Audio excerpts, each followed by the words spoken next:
namanya hidup di jalanan itu kan penuh dengan resiko, ya kan. Kalau nggak siap dipukul orang ya jangan hidup di jalan. Kalau nggak siap mukul di orang ya jangan di jalan.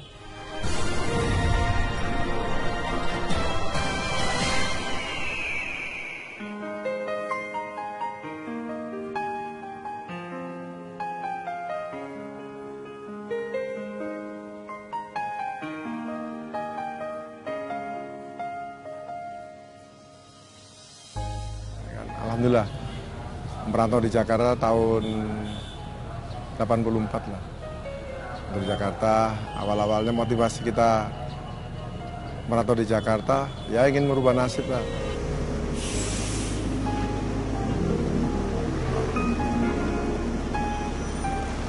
Dulu kita kan berasal orang dari Surabaya gitu. Kalau saya dulu kan, wah Surabaya nggak mau kalah. Pokoknya prinsip kita, wah Surabaya itu kota pahlawan itu kan. Kita harus berani. Itulah yang membuat motivasi kita itu berani itu seperti itu gitu kan.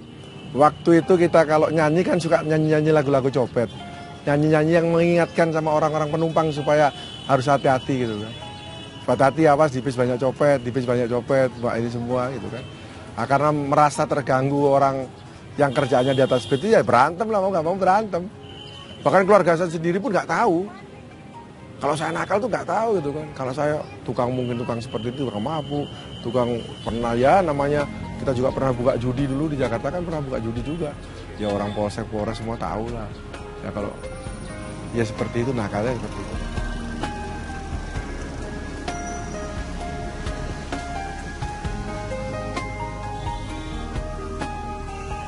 Kalau orang punya sifat kasih sayang itu maka Allah akan cepatkan turunkan hidayah itu. Mungkin itu yang membuat kadang-kadang saya mikir kegiatan kebaikan saya apa sih?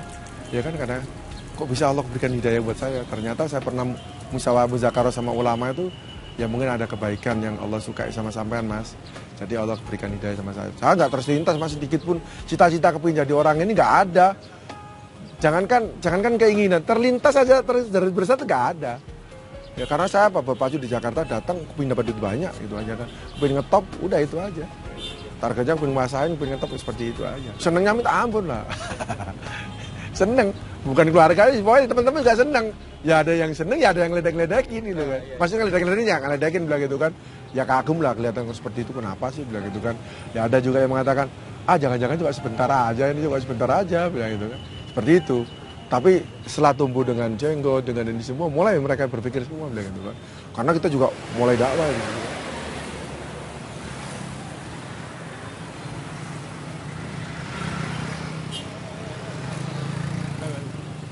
Pak, selalu. Mas hati-hati. Mau mana Bu? Hati-hati Pak. Hati Pak. Pak sini Pak. Bareng Pak. Bareng Pak, bareng Pak. Lihat sini loh. Salaman dulu. Lu main anak ayam apaan ya? Enggak, dapet di jalan, ya. Sendirian di jalan. Hah? Katanya punya lu ya? Lu kapan pulang kampung? Insya Allah amin 3. Hah? Amin 3. Parkir rame nggak? Amin 4. Parkir rame nggak? Halo. Lu sekarang nggak pernah ngaji lagi lu. Nggak pernah sholat. Atau kebaikan kita memandang segi dari mana dia memandang kita baik dari dulu itu kan? Dari apa? Kok mereka sampai orang-orang seperti itu segan gitu kan? Bahkan preman-preman yang istilahnya yang kelasnya kelas ini semua kok segan sama kita gitu kan? Nah, nggak tahu lah itu ada rahasia apa dari Allah yang Allah tampakkan sama mereka itu seperti itu. Pak Haji, Assalamualaikum. Pak Haji, dari mana Pak Haji? Ya, Bang Haji. Kesuksesan dakwah ini adalah bagaimana kita ini bisa baik, bisa mati dalam keadaan husnul khotimah. Perkara hidayah itu urusan Allah, bukan urusan saya. Iya kan, saya ngajak apa orang-orang harus baik. Saya kalau ngelihat hasil Mas, capek saya. Iya kan? Banyak orang yang mau apa? Banyak orang yang nggak mau. Banyak orang yang nggak mau Mas. Iya kan? Banyak orang yang nggak mau, banyak orang yang nentang-nentang semua. Pas saya berhenti? Nggak harus berhenti. Nggak bisa, dakwah itu adalah pertama kali targetnya buat kita sendiri.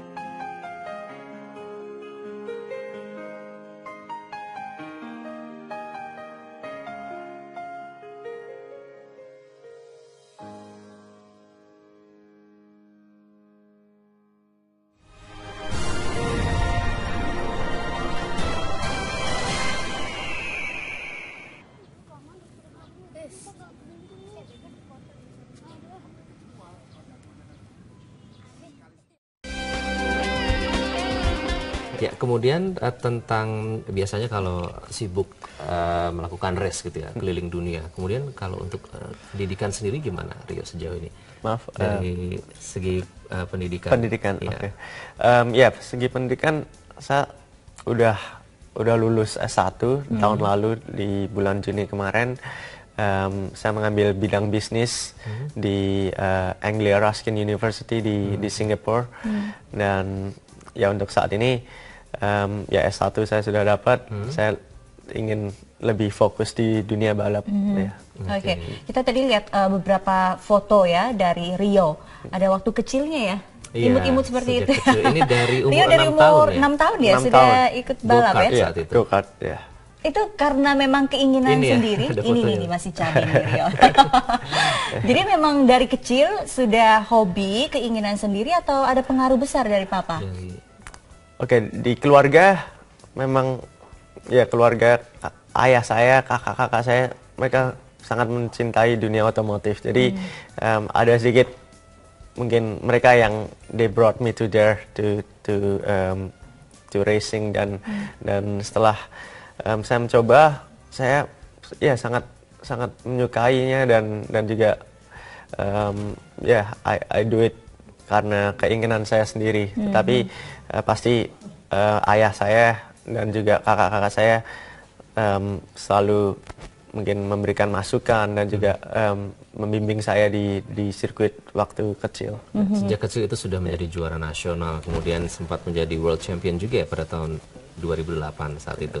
Itu tidak lepas dari dukungan orang tua juga. Pak. Bisa diceritakan nggak prestasi-prestasi yang sudah diraih oleh Rio dan mungkin yang paling berkesan yang mana nih? Saat waktu kecil, Ya.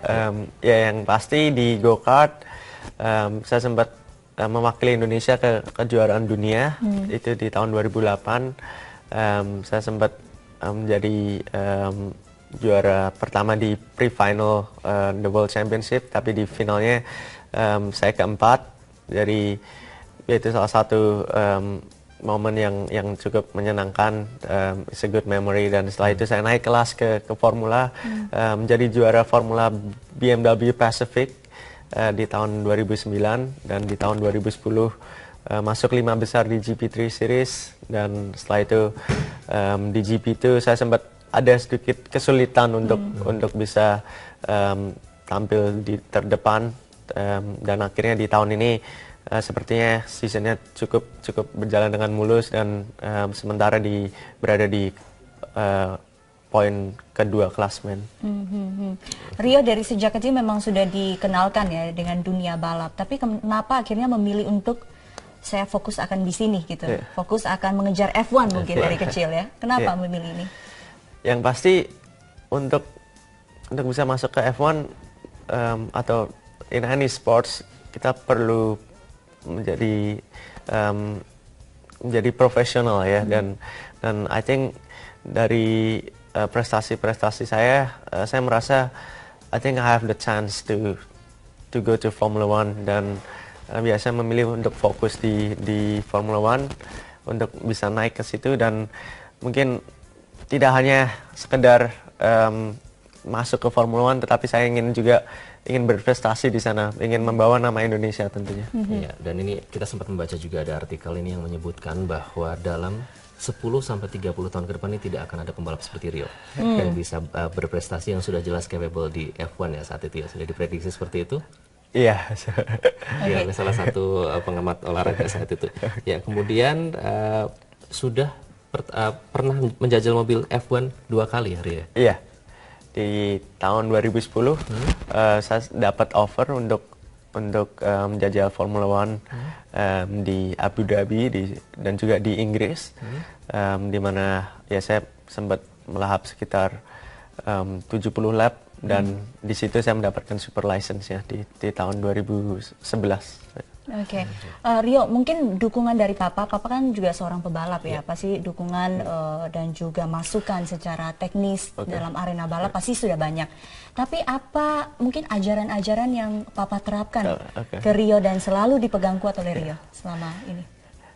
Ya, ayah selalu memberikan ya selain motivasi, yang pasti dia selalu mengingatkan saya untuk stay down to earth, karena ya mungkin hari ini kita bisa menang, tapi hari ke depan banyak sekali pembalap lain yang ingin mengalahkan saya. Jadi dia selalu bilang untuk terus disiplin dan juga terus bekerja keras dan ya never stop on learning. Jadi always be open minded dengan people around you dan ya try to improve yourself. Yeah. Oke, menjadi Papa ini juga menjadi inspirasi tersendiri Yes, ya. betul. Nah, kalau dari pembalap sendiri, siapa inspirasi Rio? Inspirasi dari pembalap, saya sangat mengidolakan Ayrton Senna. Oke, dia sudah meninggal dunia sekitar 10-15 tahun yang lalu. Tapi saya sangat suka dengan filosofi dia. Dia adalah pembalap dari Brasil dan saat itu Brasil bisa dibilang ada krisis, tetapi dia salah satu atlet yang berprestasi di Brasil dan after his success dia sempat give something to the country. I think that's very important and that's very nice of him to always remember what you can give to the country, not what the country can give to you. Jadi makanya pada saat itu kepergiannya menjadi salah satu kematian tragis juga dalam sejarah olahraga ya. Tapi Rio juga ini jadi idola ya, banyak anak muda juga mungkin yang menyukai. Sudah tidak diragukan lagi. Iya, tidak diragukan lagi. Mungkin Rio bisa memberikan masukan juga buat teman-teman di luar sana yang ingin juga seperti Rio suatu hari nanti. Apa yang bisa dilakukan oleh mereka supaya bisa berprestasi di usia muda seperti Rio? Oke, yang pasti you have to choose what you want to be, and sebenarnya di setiap orang kan memiliki kelebihan dan kekurangan yang berbeda. Kita mesti tahu kelebihan kita dan juga kita mesti tahu kekurangan kita, dan di situ kita selalu try to evaluate yourself, selalu mengevaluasi diri kita untuk bisa menjadi better dan ya banyak sekali hal-hal yang sangat penting di menjadi atlet. Itu mesti disiplin, mesti kerja keras, mesti ya selalu be positif dan ya buat kalian semua kejarlah cita-cita dengan full of dedication ya. Kemudian ini juga pasti butuh dukungan dari semua pihak, terutama dari pemerintah, karena nanti ujung-ujungnya Rio juga akan membanggakan Indonesia. Kalau pemerintah dengar apa yang ingin disampaikan ya, katakanlah misalnya Rio memiliki kesempatan bertemu dengan Presiden Jokowi misalnya, apa yang ingin Rio sampaikan untuk meyakinkan pemerintah supaya memberikan dukungan?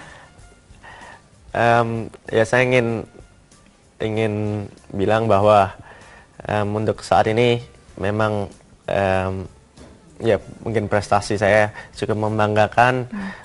Saya telah menjadi juara 3 kali, telah mengumandangkan Indonesia Raya di negara-negara lain, dan saya mohon dukungan untuk tinggal 1 langkah lagi untuk ke Formula One, dan ini dibutuhkan dukungan yang cukup besar dari sponsor dan juga dari negara. Jadi dan bila saya masuk ke Formula One, ini akan ya membuat Indonesia bangga sekali, karena Indonesia adalah negara yang besar, negara yang sangat dicintai, dan ya I'll be the one untuk mewakili Indonesia di dunia internasional dan di kelas yang sangat bergengsi, yaitu Formula One. Kita doakan ya. Kita doakan dan semoga Presiden Jokowi juga mendengar dan akhirnya pemerintah juga bisa memberikan support, tidak hanya moral tapi juga yang konkret ya, supaya bisa mencapai impiannya di tahun depan.